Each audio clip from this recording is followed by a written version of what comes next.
Discipline is not something you're born with. It's something you build, decision by decision, day by day. Every life that looks powerful from the outside is held together by an invisible structure on the inside. That structure is discipline, not the loud, aggressive kind, not the kind fueled by temporary motivation, but the quiet, dangerous kind, the kind that makes you unstoppable over time. Most people misunderstand discipline. They think it means punishment, restriction, or living a joyless life. In reality, discipline is personal authority. It is the ability to command yourself and know that you will listen. It is self-respect in action. When discipline is weak, life feels chaotic. When discipline is strong, life becomes simple, clear, and controlled. In this audiobook, we will strip discipline down to its core. We will move past hype, shortcuts, and surface-level advice. You will learn how discipline is built from identity, standards, structure, and repetition. You will learn how to act without negotiating with your emotions, how to keep promises to yourself, and how to create systems that make consistency inevitable. This is not about becoming perfect. It is about becoming reliable to yourself. Dangerous discipline does not announce itself. It does not seek validation. It works quietly while others make excuses. Over time, it separates those who talk from those who act, those who wish from those who become. This audiobook is not meant to inspire you for a moment. It is meant to train you for a lifetime. As you listen, don't rush. Let the ideas settle. Apply them slowly, seriously, and honestly. Discipline rewards patience and punishes delay. If you commit to what you are about to learn, your life will begin to change in ways that feel calm, controlled, and permanent. Let's begin. Chapter 1. Draw the line. You will not cross. Every disciplined life begins with a line, not a goal, not a plan. A line, a clear, personal boundary that says, from this point forward, this behavior is no longer acceptable. Until that line exists, discipline stays weak because tolerance stays high. You don't change when you're inspired. You change when you decide that something ends here. Most people live without lines. They negotiate with themselves every day. Just this once, I'll start tomorrow. It's not that bad. And because there is no firm boundary, the mind keeps slipping back into old patterns. Discipline cannot grow in a mind that keeps leaving doors open. If you want a different life, you must decide what version of yourself is no longer allowed to run things. This line is not about being harsh. It's about being honest. Honest about what's costing you time. Honest about what's draining your energy. Honest about what you keep tolerating that you secretly resent. Discipline begins when tolerance ends. When you stop saying, I'll try, and start saying, I don't do that anymore. Think about it. The strongest changes in your life didn't come from slow motivation. They came from moments of clarity. Moments where something snapped into focus and you said, enough. That moment is powerful because it removes debate. And discipline grows fastest when debate disappears. When you draw a line, you are not promising perfection. You are setting a standard. A standard says, this is who I am now. Standards don't argue. They don't explain. They don't wait for feelings. They simply exist. And once a standard is set, behavior either matches it or violates it. That clarity alone creates strength. Here's where most people get it wrong. They try to draw 10 lines at once. Wake up earlier. Eat perfectly. Work harder. Be more focused. That never lasts. Discipline is built by drawing one line and defending it daily. One clear boundary. One behavior you refuse to excuse anymore. That's enough to start. Maybe it's this: I don't miss workouts. Or, I don't lie to myself about my effort. or "I don't waste my mornings." The specific line doesn't matter as much as this. When the moment comes, you honor it, even when it's uncomfortable, especially when it's uncomfortable. At first, honoring the line feels heavy. Your old habits will push back. Your mind will look for exceptions. This is normal. Discipline isn't the absence of resistance. It's the ability to act correctly while resistance is present. Every time you hold the line, something important happens. You start trusting yourself again. Self-trust is the foundation of discipline. When you break promises to yourself, you weaken it. When you keep them, even small ones, you rebuild it. And once self-trust returns, discipline stops feeling forced. It starts feeling natural. So don't rush this chapter. Pause and decide. What ends here? What are you done tolerating? Draw the line clearly. Write it down if you need to. And from this moment forward, let that line guide your actions. Discipline doesn't begin with effort. It begins with a decision you refuse to reverse. Chapter 2. Design your days before life designs them.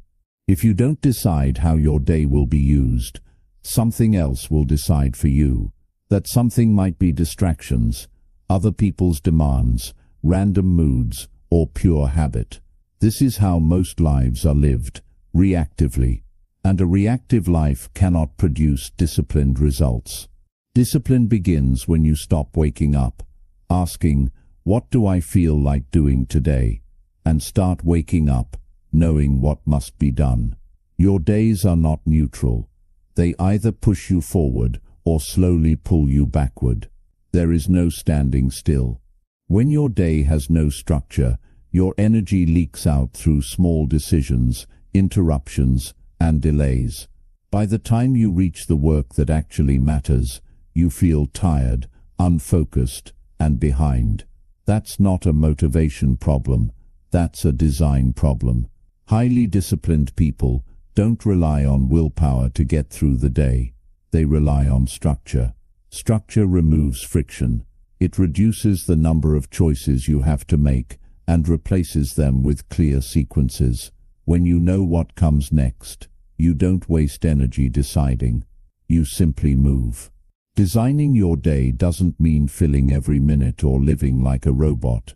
It means deciding in advance what deserves your best hours and what can wait.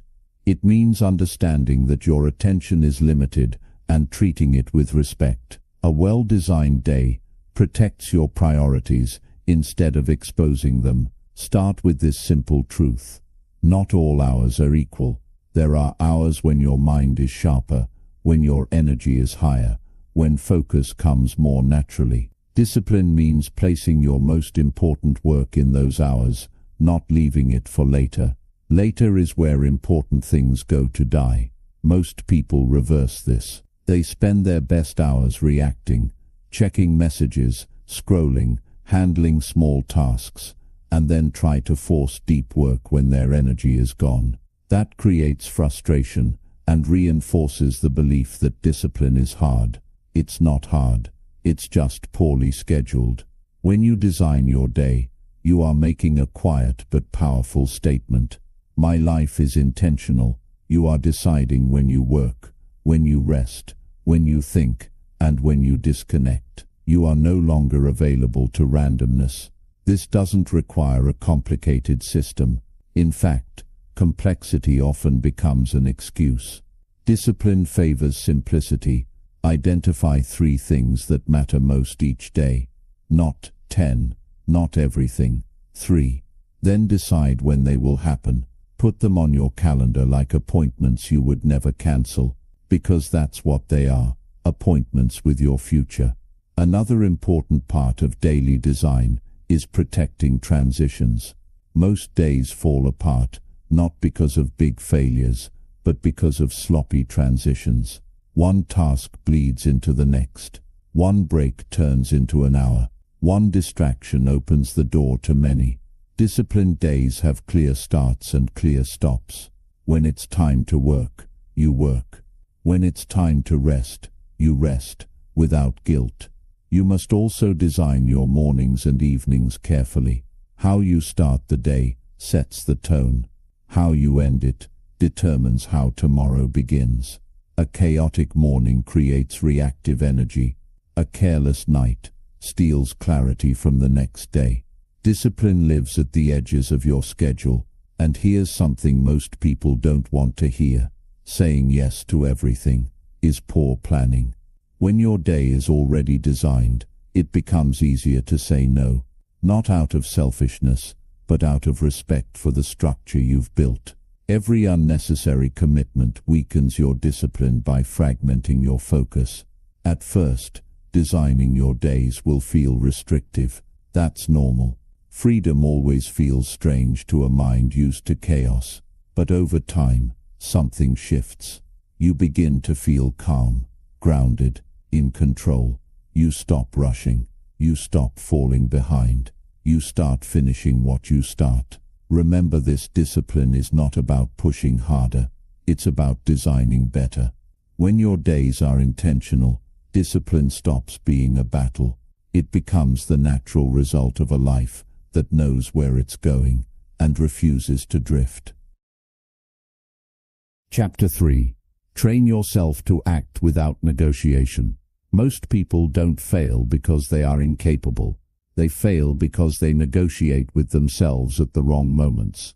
The moment action is required, a conversation begins in the mind. Maybe later. I'm tired. I'll do it after this. That inner dialogue feels harmless, but it is one of the greatest enemies of discipline. Every time you negotiate, you delay.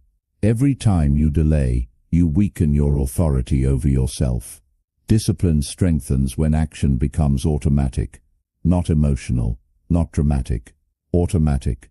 The goal is not to feel ready.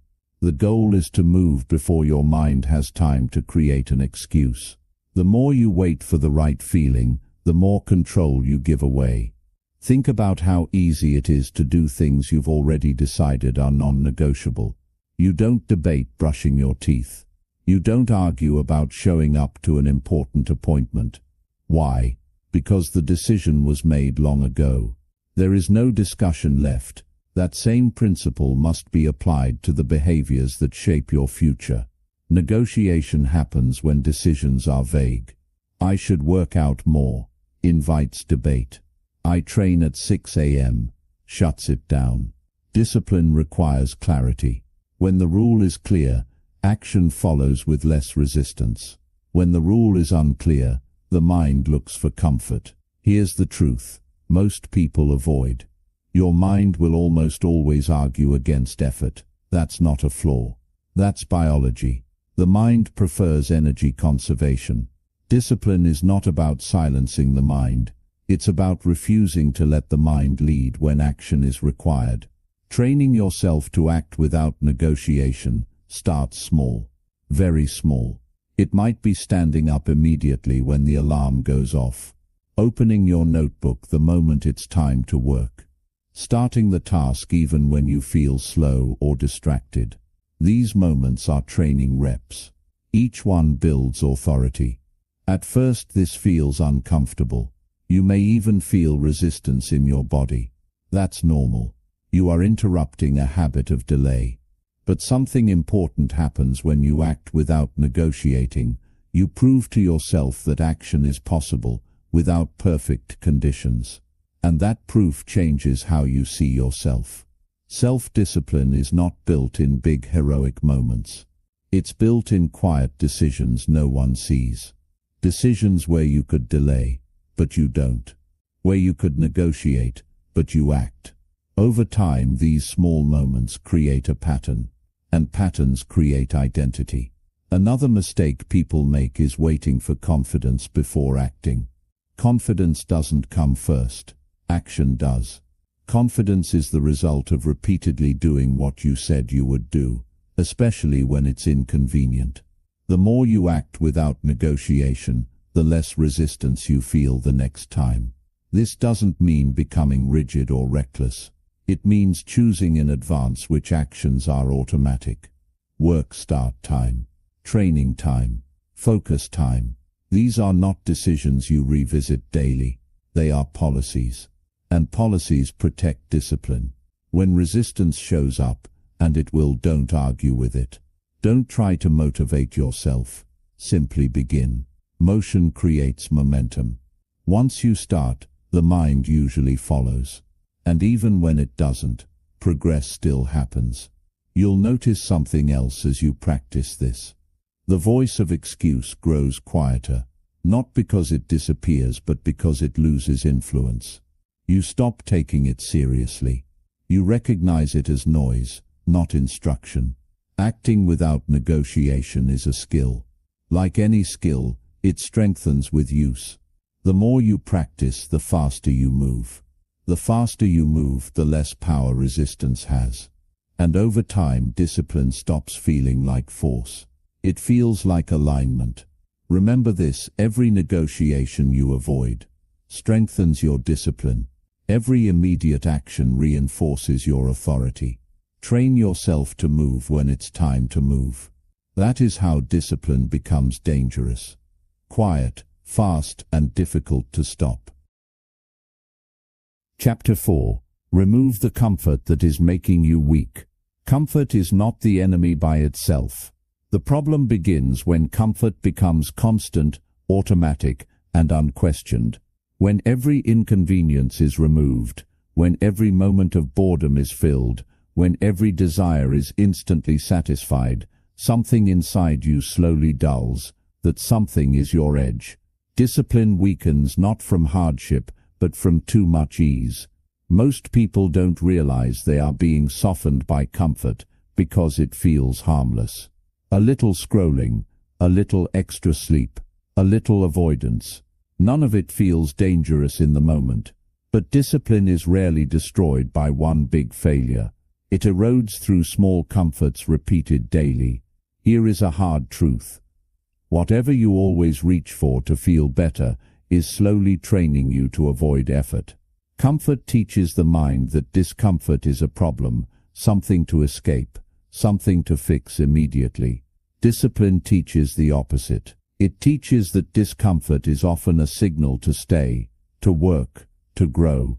If you want to become dangerously disciplined, you must identify the comforts that weaken you. Not all comforts. Just the ones that quietly steal your strength. The ones you use automatically. The ones you defend. The ones you reach for when effort appears. This might be your phone. It might be food. It might be entertainment. It might be endless planning instead of doing. Comfort wears many masks, but the pattern is the same. Effort appears, and comfort offers an exit. Removing weakening comfort does not mean living a harsh life. It means choosing comfort intentionally, not reflexively. There is a big difference between rest and escape. Rest restores you. Escape avoids something you know you should face. Discipline grows when you delay comfort on purpose. When you finish the work before relaxing, when you stay with the task a little longer than you want to. When you choose the harder option, not because it's heroic, but because it's necessary. At first this feels uncomfortable. That's the point. You are retraining your nervous system. You are teaching your mind that discomfort is survivable. Temporary, not an emergency. Each time you do this, your tolerance increases. And as tolerance increases, discipline strengthens. The modern world is designed to remove friction. Everything is easier, faster, softer. This is convenient, but it's also dangerous for discipline. When life removes all resistance, you must add some back intentionally, not to suffer, but to stay sharp. Simple practices matter: walking instead of sitting, doing focused work without background noise, leaving your phone in another room, ending showers a little cooler. None of these are extreme, but they reintroduce effort into your day, and effort keeps discipline alive. The goal is not discomfort for its own sake. The goal is resilience. When you regularly choose effort over ease, you stop fearing hard work. You stop flinching at difficulty. You develop a quiet confidence that says, I can handle this. Here's something important. Comfort is most dangerous when you feel entitled to it. When you believe you deserve ease before you've earned progress. Discipline flips that order. It says effort first, comfort later. Work first, rest second. This simple sequence changes everything.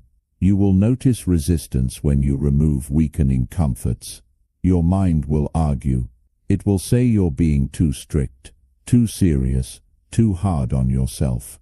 That voice is not wisdom. It is habit defending itself. Listen, but don't obey. Over time something shifts. You begin to enjoy effort, not because it's pleasant, but because it gives you back control. You feel stronger, clearer, more grounded. Comfort loses its grip because you no longer need it to escape. Dangerous discipline is built when you stop letting comfort decide your actions. When you choose effort intentionally, repeatedly, quietly. Remove the comfort that is making you weak, and you will discover strength you forgot you had. Chapter 5. Prove to yourself that you can be trusted. Discipline collapses the moment you stop trusting yourself. Not because you lack ability, but because your words no longer carry weight with you. When you say you will do something and you don't, something small but important breaks inside. Over time, those small breaks add up, and eventually, even serious intentions feel hollow. Self-trust is the quiet foundation of discipline. It is the belief that when you give yourself an instruction, it will be followed. Without that belief, discipline feels forced. With it, discipline feels natural, and the only way to rebuild self-trust is through evidence, not motivation. Most people try to rebuild discipline by making big promises. They aim high, plan perfectly, and then fail to follow through. Each failure confirms a painful belief. I can't rely on myself. That belief becomes a ceiling, not because it's true, but because it's reinforced. The solution is not to lower your standards. It's to lower the size of your promises. Discipline grows fastest when promises are small, clear, and kept consistently. This is how trust is built in every relationship, including the one you have with yourself. Think about it this way. If someone constantly broke their word to you, you would stop taking them seriously. You might still listen, but you wouldn't rely on them. The same thing happens internally. When you ignore your own commitments, your mind stops believing you. Discipline fades because authority is gone. Rebuilding self-trust requires a reset. You must stop making vague commitments and start making precise ones. Not I'll work harder, but I'll work for 30 focused minutes. Not I'll eat better, but I'll prepare my next meal properly. Specific actions create clear wins. At first, this might feel too easy. That's intentional. Discipline is not about impressing yourself. It's about training reliability. When you consistently do what you said you would do, something shifts. Your internal voice changes from suggestion to command. Each kept promise strengthens the bond between intention and action. You begin to move with less resistance. You stop overthinking. You stop doubting. Not because life becomes easier, but because you become steadier. Another important principle is timing. Promises must be realistic for your current capacity,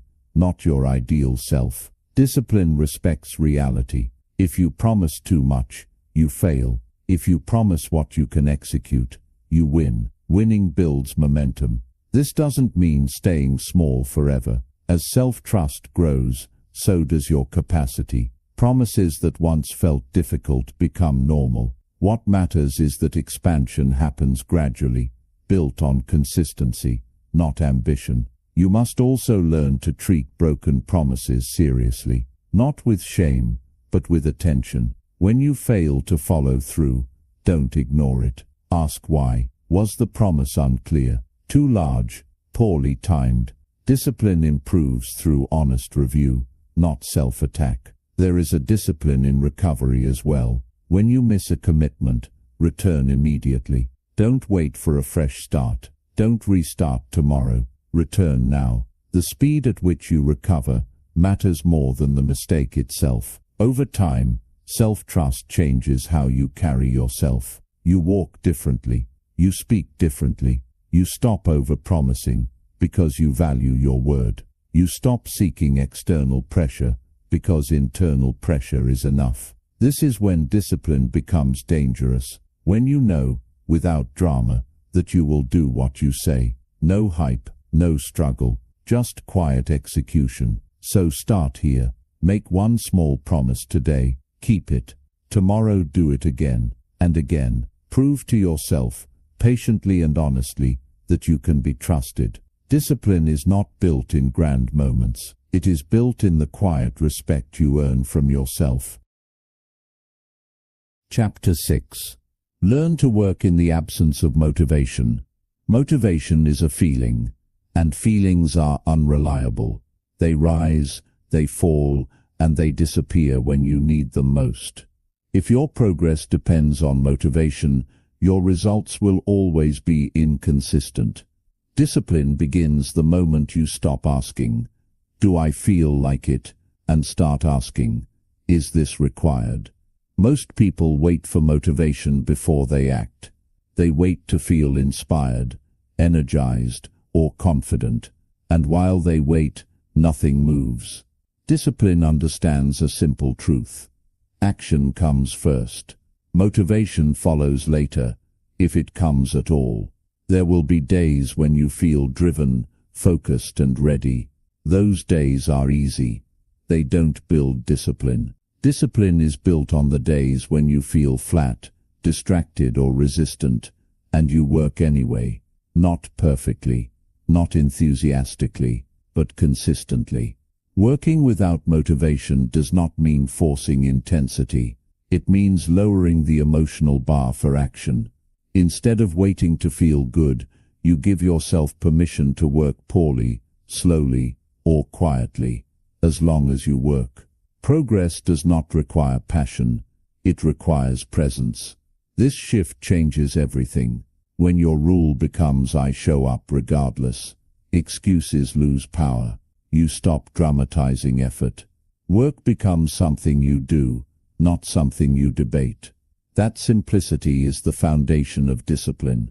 A common mistake is trying to manufacture motivation through music, videos, or external pressure. These can help occasionally, but they create dependence. Discipline is independence. It is the ability to move without stimulation. Think of work like brushing your teeth. You don't wait to feel inspired. You don't need excitement. You do it because it's part of who you are. Discipline aims to bring that same normalcy to effort. On unmotivated days, your goal is not to perform at your best. Your goal is to protect the habit. Even minimal action counts. 10 focused minutes are better than none. 1 page written is better than waiting for the perfect session. Showing up preserves momentum. Momentum is fragile. Once broken, it's hard to restart. Discipline understands this and prioritizes continuity over intensity. It would rather move slowly than stop completely. Another important skill is separating feelings from decisions. Feelings can exist without being obeyed. You can feel tired and still work. You can feel bored and still focus. You can feel resistance and still act. Discipline does not deny feelings, it simply refuses to let them decide. You may notice that once you begin working, your motivation often increases. This is not coincidence. Action creates clarity. Motion reduces resistance. The hardest part is starting. Once you are in motion, the mind often settles, but even when motivation never shows up, something valuable still happens. You reinforce the identity of someone who works regardless of mood. That identity is far more powerful than temporary inspiration. Working without motivation also builds emotional strength. You stop seeing low energy as a problem. You stop labeling off days as failures. You learn to function across a wide range of states. That adaptability makes discipline durable. Be careful not to confuse this with burnout. Discipline respects recovery. Rest is part of the system. But rest is scheduled, not reactive. You rest because it's time to rest, not because you're avoiding effort. Over time, this approach creates calm confidence. You no longer fear bad days. You don't panic when motivation disappears. You trust yourself to keep moving. Remember this: motivation is a bonus, not a requirement. Discipline is the skill of acting without it. Learn to work in its absence, and you will never be dependent on how you feel to make progress. That is real power. Chapter 7. Build endurance for repetition and boredom. Most people quit, not because the work is too hard, but because it becomes repetitive. The excitement fades. Progress slows. The days start to look the same. This is where discipline is truly tested, not in moments of intensity, but in long stretches of sameness. If you want dangerous discipline, you must build endurance for boredom. Boredom is not a sign that something is wrong. It is a sign that novelty is gone, and real work has begun. The early stages of any effort feel energizing because everything is new. But mastery lives past that stage. It lives in repetition, routine, and quiet consistency. Discipline fails when people expect progress to always feel rewarding. They assume motivation should carry them forward. When it doesn't, they interpret boredom as a signal to change direction. That's a mistake. Boredom is often the doorway to depth. Highly disciplined people understand this. They don't chase excitement. They commit to the process. They show up even when nothing feels different, even when results are invisible, even when praise is absent. They trust accumulation. Repetition builds skill. Repetition builds confidence. Repetition builds identity. The same action, done daily, rewires your mind and body. But repetition also exposes impatience. It tests whether you are committed to the outcome or addicted to stimulation. The modern world trains you to avoid boredom at all costs. The moment silence appears, something fills it. Notifications, content, noise. This constant stimulation weakens your capacity to stay with one thing. Discipline requires the opposite skill: sustained attention without reward. Training boredom endurance starts small. It might be working without background entertainment, sitting with a task after the initial urge to stop, allowing a moment of silence without reaching for distraction. These are not dramatic acts, but they are powerful. At first, boredom feels uncomfortable. Your mind searches for escape. This is normal. You are breaking a dependency on novelty. Stay with it. The discomfort passes, and when it does, focus deepens. Something important happens when you stop running from boredom. You begin to notice details, patterns, improvements. You see progress that was previously invisible because you were too busy seeking stimulation. Boredom also builds patience. You stop rushing results. You stop forcing outcomes. You understand that real progress compounds quietly. Discipline matures when urgency disappears and consistency remains. This chapter is not about forcing yourself to suffer through dull work. It's about redefining boredom. Boredom is not emptiness. It is space. Space to think. Space to refine. Space to build something solid.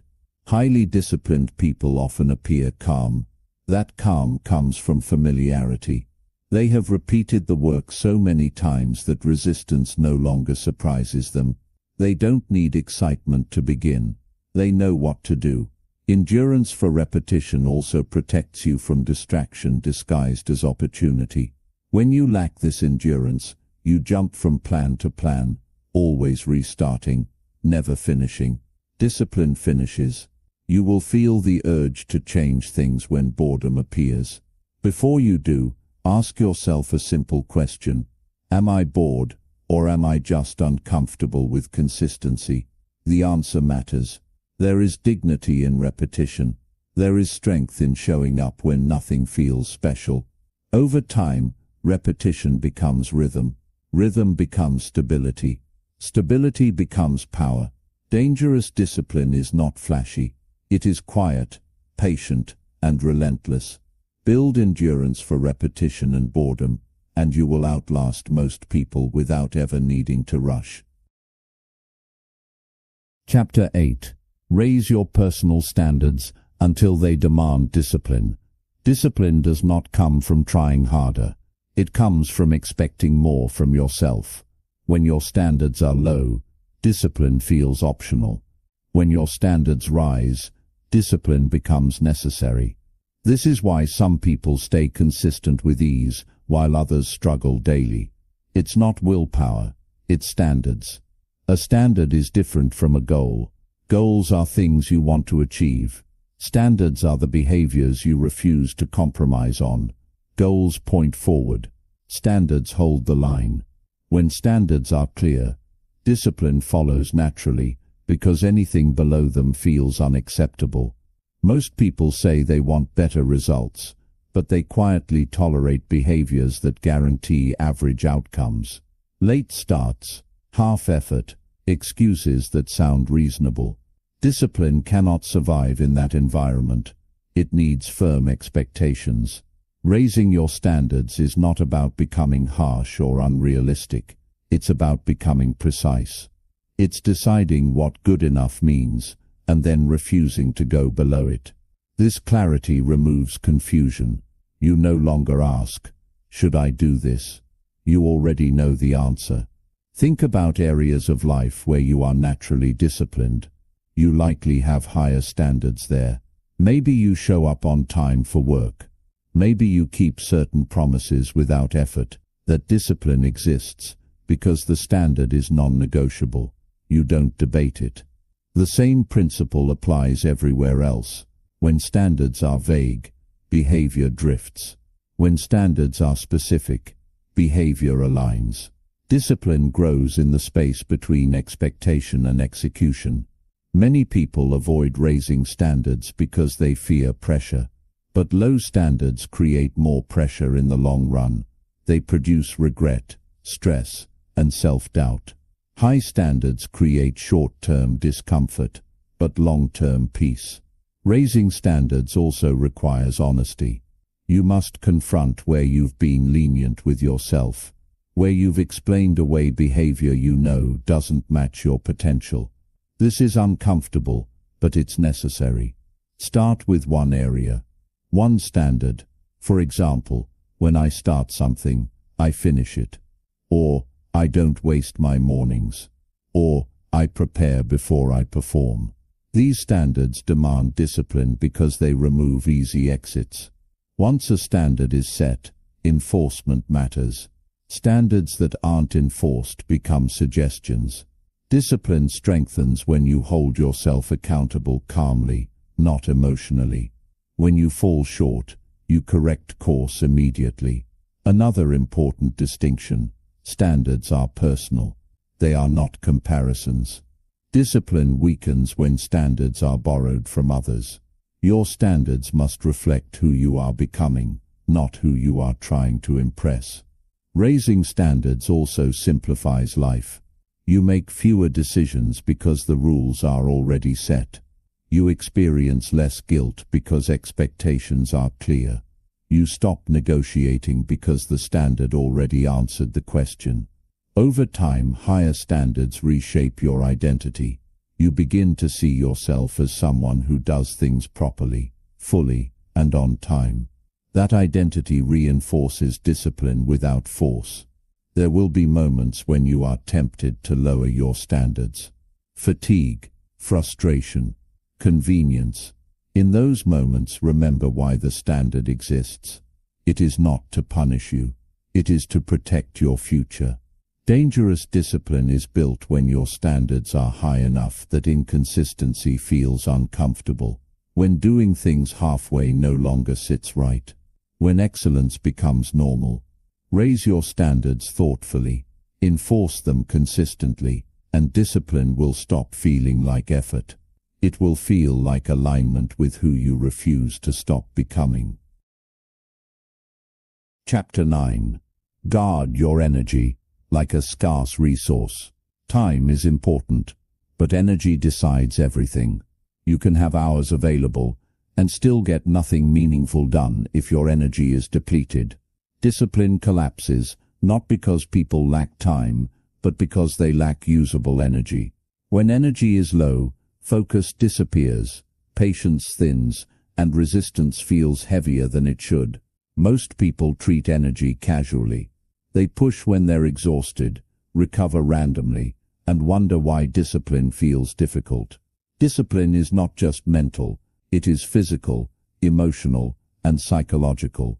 When energy is mismanaged, discipline is forced. When energy is protected, discipline flows. Guarding your energy starts with awareness. You must notice what drains you and what restores you. Some drains are obvious: lack of sleep, poor nutrition, no movement. Others are subtle: constant notifications, unresolved stress, saying yes too often, overthinking decisions that don't matter. Sleep is not a luxury, it is a discipline multiplier. When sleep is compromised, everything else becomes harder. Focus weakens, emotions amplify, willpower shrinks. A disciplined life respects rest because it understands the cost of exhaustion. Movement matters for the same reason. You don't need extreme training, but you do need consistent movement. Physical activity clears mental fog, stabilizes mood, and restores energy. A stagnant body creates a sluggish mind. Nutrition plays a quiet role as well. What you consume affects how you think and act. Discipline doesn't require perfection, but it does require awareness. Heavy, processed habits drain clarity. Simple, regular meals support consistency. Beyond the physical, emotional energy matters deeply. Carrying resentment, frustration, or constant comparison drains you. Discipline weakens when your mind is busy reacting to things you cannot control. Learning to let go is an energy skill. One of the biggest energy leaks is overcommitment. Every obligation costs energy, whether you notice it or not. Saying yes too easily leaves you spread thin. Discipline requires margin, space to focus, space to recover. Guarding your energy also means protecting your focus. Attention is energy. When your attention is fragmented, your energy follows. Multitasking feels productive, but drains you faster. Discipline favors depth over breadth. Design your days so your most demanding work aligns with your highest energy. This requires honesty. When are you sharp? When do you fade? Discipline works with your rhythm, not against it. Another overlooked factor is mental clutter. Unfinished tasks, vague plans, and constant reminders pull at your attention. Writing things down, clarifying next actions, and closing loops frees energy you didn't know you were losing. Rest must be intentional, not collapse, not escape. Intentional rest restores energy without guilt. When rest is earned and planned, it supports discipline. When it's reactive, it undermines it. Guarding your energy is not selfish, it is responsible. When your energy is stable, you show up better for work, relationships, and yourself. Discipline becomes sustainable instead of draining. Over time, you will notice patterns. Certain habits strengthen you. Certain habits weaken you. Discipline is choosing the strengthening habits more often. Dangerous discipline is not about grinding endlessly. It is about managing your energy. So you can act consistently, protect your energy, like it matters, because it does. Chapter 10. Practice saying no without guilt or drama. Discipline is not only about what you do, it is equally about what you refuse to do.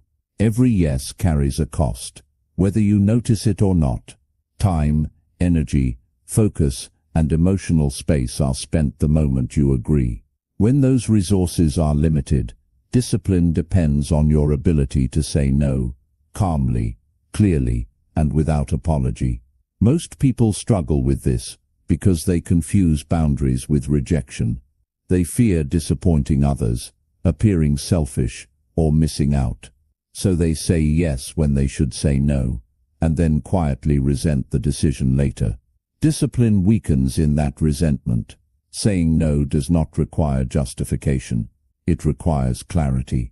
When you are clear about your priorities, no becomes a natural response, not a dramatic one. You are not rejecting people. You are protecting what matters. Guilt often appears when you first begin setting boundaries. That's normal. Guilt is the echo of old habits, not evidence that you're doing something wrong. Discipline grows when you allow guilt to exist without letting it control your actions. One reason saying no feels hard is because many people wait until they are overwhelmed before drawing boundaries. By then, emotions are high, explanations are long, and the no feels personal. Discipline works best when boundaries are set early and communicated simply. A calm no sounds like this: I can't commit to that. No excuses, no over-explaining, no emotional charge. The more you explain, the more negotiable your no becomes. Discipline prefers clean edges. Another important truth: not everyone needs access to you. Availability is not a virtue. Selectivity is. When you are always available, your energy is diluted. When you are selective, your energy is concentrated. This applies not just to people, but to tasks, information, and distractions. You must learn to say no to unnecessary meetings, irrelevant conversations, constant updates, and endless content. Discipline requires focus, and focus requires boundaries. You will notice resistance when you start practicing this. Some people will push, some will question, some will test whether your no is real. This is not conflict. It is adjustment. Stay calm, stay consistent. The more consistently you enforce boundaries, the less explanation you need. People adapt. More importantly, you adapt. You stop feeling responsible for managing other people's reactions. Saying no without drama also means releasing the need to be liked. Discipline and approval rarely travel together. If your self-worth depends on being agreeable, discipline will always feel uncomfortable. You must decide which matters more: being respected by others or being reliable to yourself. This doesn't mean becoming cold or dismissive. It means being honest, clear, direct, respectful. A disciplined no is not harsh. It is clean. Over time, something surprising happens. Saying no becomes easier, not because people stop asking, but because you trust yourself to protect your priorities. That trust reduces anxiety. You no longer feel pulled in every direction. When you say no to the wrong things, you create space to say yes to the right ones. Space for deep work, space for rest, space for growth. Discipline thrives in that space. Remember this: every undisciplined yes weakens you. Every disciplined no strengthens you. Practice saying no without guilt or drama, and you will discover how much power you've been giving away without realizing it. Chapter 11. Learn to stand alone without losing your direction. There comes a point in every disciplined life where you realize something uncomfortable. If you truly commit to your standards, you will not always fit in. Discipline separates, not because it makes you better than others, but because it pulls you out of the average, and average is crowded. Most people unconsciously shape their behavior to match the people around them. They work when others work, rest when others rest, stop when others stop. Discipline disrupts this pattern. It asks you to move according to principle, not popularity. Standing alone does not mean isolation. It means independence. It means your direction is not decided by approval, trends, or pressure. It means you can hear opinions without being pulled off course. In the beginning, this feels uncomfortable. You may feel out of sync. You may question yourself. You may wonder if you're being too strict, too serious, or too different. This doubt is natural. It appears whenever you leave the familiar. Discipline requires internal validation. If your confidence depends on agreement, you will always adjust your behavior to stay accepted. Discipline asks you to adjust your behavior to stay aligned. This is especially difficult in a world where feedback is constant. Likes, comments, opinions, and comparisons surround you. Discipline demands that you learn to operate without immediate reassurance. You must trust your process, even when no one is watching and no one is clapping. Standing alone also means resisting the urge to explain yourself. When you feel the need to justify your choices, you give away authority. Discipline is quiet. It does not announce itself or seek permission. You will notice that some people interpret your discipline as judgment.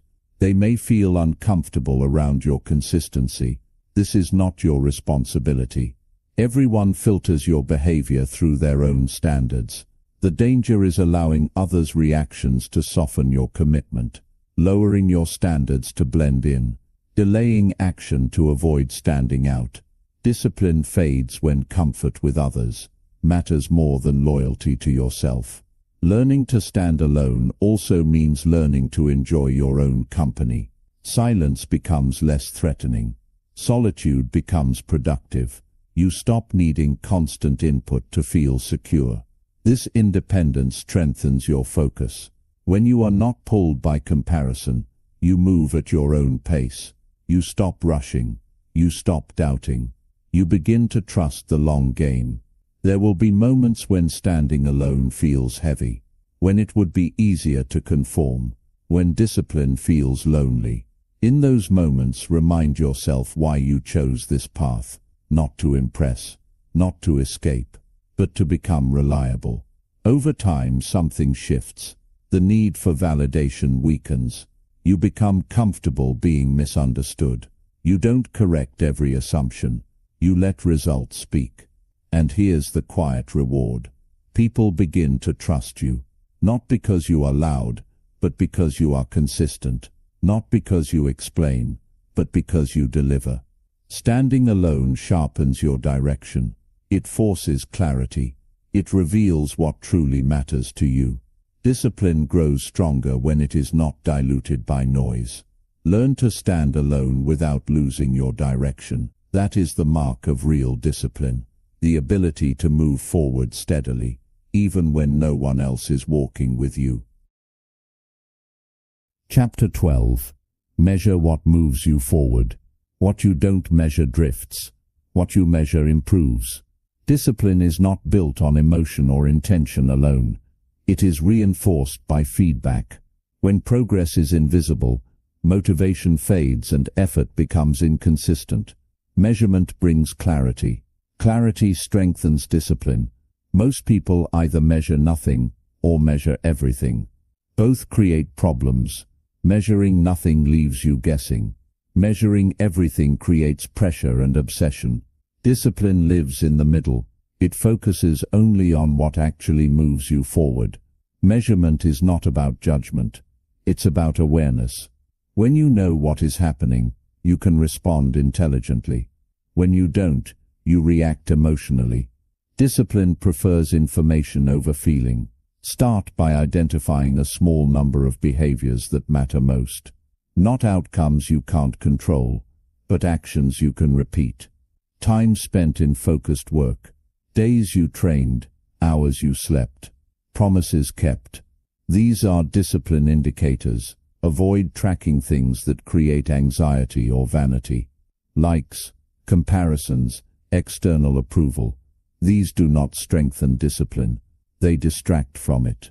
Measure what you can influence consistently. Simple systems work best.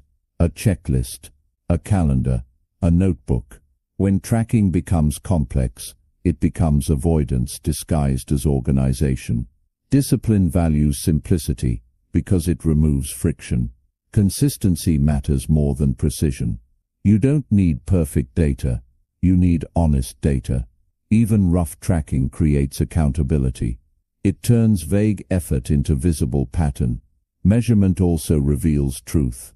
You may believe you're consistent until you see the gaps. You may believe you're disciplined until you notice how often you delay. This awareness is uncomfortable, but it's necessary. Do not use measurement to punish yourself. That weakens discipline. Use it to adjust. If something isn't working, change the system, not your worth. Discipline improves through correction, not shame. One powerful benefit of measurement is momentum. When you see streaks forming, you are less likely to break them. Progress becomes tangible. Discipline becomes rewarding. Tracking also removes decision fatigue. When your behavior is recorded, you spend less time debating whether to act. The record speaks. You act to maintain alignment. There will be days when you fall short. That's part of the process. Discipline is not broken by missed days. It is broken by quitting tracking altogether. Return quickly. Resume honestly. Measurement should support your life, not dominate it. If tracking feels heavy, simplify. The goal is feedback, not control. Over time, measurement shifts your mindset. You stop relying on how you feel. You start trusting patterns. You understand that discipline is built in averages, not moments. You will also notice growth in self-respect. Keeping track of your actions signals seriousness. You are no longer guessing at your effort. You know. Measure what moves you forward. Let the numbers inform, not define you. Discipline becomes stronger when progress is visible and adjustment is possible. Chapter 13.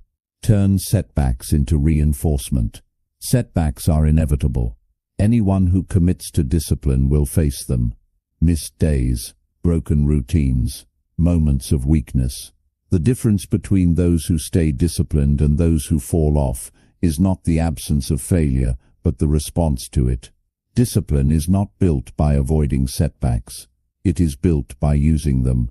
Most people treat setbacks as proof of inadequacy. They miss one commitment and mentally label themselves undisciplined. That label becomes permission to quit. Discipline collapses not because of the setback itself, but because of the story told afterward. A setback is information. It shows you where the system is weak, where expectations were unrealistic, or where attention slipped. If you're willing to look at it calmly, it becomes a teacher. Highly disciplined people do not panic when they fail. They analyze. They ask simple questions. What broke? Why? What needs adjustment? This approach keeps setbacks from turning into spirals. One of the most dangerous reactions to failure is overcorrection. After missing a day, people try to make up for it with extreme effort. Longer hours, harder rules, more pressure. This often leads to burnout and another failure. Discipline improves through calibration, not punishment. Another common mistake is delay. People wait for a fresh start after a setback. Tomorrow, next week, next month. Discipline does not wait for perfect timing. It returns immediately. The faster you resume, the stronger your discipline becomes. Recovery speed matters more than perfection. A missed day, followed by immediate return, strengthens discipline. A missed day, followed by avoidance, weakens it. Discipline is built in the return. Setbacks also reveal emotional triggers. Stress, fatigue, boredom, social pressure. When you notice patterns, you gain leverage. Discipline improves when you prepare for known triggers, instead of pretending they won't happen. This is where reinforcement comes in. Each setback should lead to a small improvement. A boundary added. A reminder created. A schedule adjusted. Reinforcement means your system becomes stronger because of failure, not weaker. Discipline is a long game. In the long run, setbacks are insignificant, unless you give them meaning. One missed action does not erase progress. Quitting does. It's important to remove drama from setbacks. No self-attack, No emotional speeches, no identity crisis. Treat it like maintenance. Something broke. You fix it, you move on. There is also humility in this process. Discipline does not mean you are above mistakes. It means you take responsibility for correction. That humility keeps discipline grounded and sustainable. Over time, setbacks lose their power. You stop fearing them. You know how to respond. You trust your ability to recover. That trust is a form of discipline itself. Dangerous discipline is resilient. It bends but does not break. It absorbs impact and continues forward. Every setback, handled correctly, adds strength. Turn setbacks into reinforcement. Let each failure sharpen your system. Discipline is not about never falling. It is about always standing back up, calmly, quickly, and without losing direction. Chapter 14. Make discipline automatic, not emotional. In the early stages, discipline feels emotional. You feel motivated one day, resistant the next. Some days, you push hard. Other days you avoid. This emotional swing is normal at the beginning, but it cannot be the foundation of a disciplined life. Discipline becomes powerful only when it stops depending on how you feel. Emotions are unstable. They change with sleep, stress, weather, and circumstance. If discipline rises and falls with emotion, consistency will always be fragile. The goal is not to eliminate emotion, but to remove it from decision-making. Automatic discipline is built through systems, not willpower. Systems decide for you in advance. They reduce choice. They remove debate. When the system says it's time, you act. No emotional check-in required. Think about how many things you do automatically every day. You don't negotiate them. You don't need motivation. You follow the system. Discipline aims to place your most important behaviors into that same category. This begins with clear triggers. A trigger is a signal that tells you what to do next. A certain time, a certain place, a certain event. When the trigger appears, action follows. Over time, this pairing becomes automatic. For example, you don't decide when to brush your teeth. The routine is attached to waking up or going to bed. Discipline works the same way. Attach important actions to existing routines, and they require less effort. Another key is reducing friction. The harder it is to start, the more emotion gets involved. Prepare your environment so action is easy and distraction is hard. This is not laziness, it is intelligence. Automatic discipline also requires repetition. The same action performed consistently builds a groove. Once the groove is deep enough, deviation feels uncomfortable. This is when discipline becomes effortless. Be careful not to confuse automatic with careless. Automatic discipline is intentional. It is designed. You choose the rules consciously, then follow them consistently. When discipline is emotional, you argue with yourself. When it is automatic, you move. Less noise, less stress, more progress. There will still be days when emotion pushes back. Fatigue, frustration, boredom. Automatic systems carry you through those days without needing intensity. Another benefit of automatic discipline is reduced ego. You stop making a big deal out of effort. You don't need to feel proud every time you act. You simply do what you do. That humility keeps discipline stable. Review your systems regularly. If something stops working, adjust the system, not your commitment. Discipline improves through refinement. Over time, you will notice a shift. You no longer rely on bursts of motivation. You no longer fear low-energy days. Your behavior stays steady across conditions. This is when discipline becomes dangerous. Quiet, reliable, unshakable. Make discipline automatic, not emotional. When action is decided in advance, progress becomes inevitable. Chapter 15. Become the person who does not break promises. At the highest level, discipline is simple.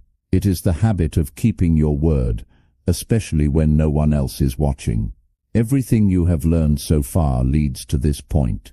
Structure, standards, energy, boundaries, systems, all of it exists to support one core identity, a person who does what they say they will do. This is where discipline stops being something you practice and becomes someone you are. Most people underestimate how powerful this identity is. When your word is unreliable, even to yourself, everything feels heavy. You overplan, you overthink, you look for pressure, motivation, or accountability from the outside. But when your word is solid, discipline feels lighter. You don't need drama to act. A decision is enough. Breaking promises to yourself has a hidden cost. Each time it happens, your inner authority weakens. You start doubting your own intentions. You hesitate before committing. You lower expectations to avoid disappointment.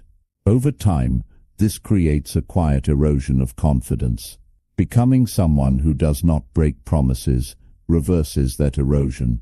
This does not mean you promise more. It means you promise carefully. Discipline at this level is selective. You do not casually commit. You understand that every promise is a contract with your future energy, focus, and time. When you make a promise, you intend to keep it. Not perfectly, not dramatically, but honestly. This requires integrity in small things. Waking up when you said you would. Starting when you said you would. Stopping when you said you would. Stopping when you said you would. These moments seem insignificant, but they compound into character. The key is alignment. Your promises must match your capacity. Over-promising and under-delivering breaks trust. Clear, realistic promises build it. Discipline respects reality while steadily expanding it. There will still be moments when you fall short. What matters then is response. A disciplined person does not ignore broken promises. They acknowledge them, correct course, and reduce the gap between intention and action next time. No excuses, no self-attack, just responsibility. As this identity strengthens, something changes in how you move through life. You become calmer. You speak less. You explain less. You act more. People begin to trust you, not because you are loud or intense, but because you are consistent. More importantly, you trust yourself. That self-trust becomes a source of quiet power. You no longer need constant reassurance. You don't fear commitment. You don't avoid responsibility. You know that if something matters, you will handle it. This is what dangerous discipline looks like in its final form. Not rigid, not extreme, but reliable. It does not rely on mood, pressure, or applause. It rests on integrity. Becoming a person who does not break promises is not about being perfect. It is about being dependable. Day after day, decision after decision, when your word becomes solid, discipline no longer feels like effort. It feels like alignment. And from that place, progress is no longer uncertain. It is inevitable. Conclusion. Discipline is not a finish line you cross. It is a way of living you return to. Again and again. It is not loud, dramatic, or impressive on the surface. It works quietly, shaping your days, sharpening your decisions, and slowly changing who you become. By now you should see that discipline is not about force. It is about alignment between what you say matters and what you actually do. Dangerous discipline is not aggression toward life. It is authority over yourself. It is the ability to choose effort over ease, clarity over chaos, and consistency over comfort. It is knowing that you don't need perfect conditions to move forward. You need standards. You need structure. You need to keep your word. Throughout this audiobook, one truth should now be clear. Discipline is built, not found.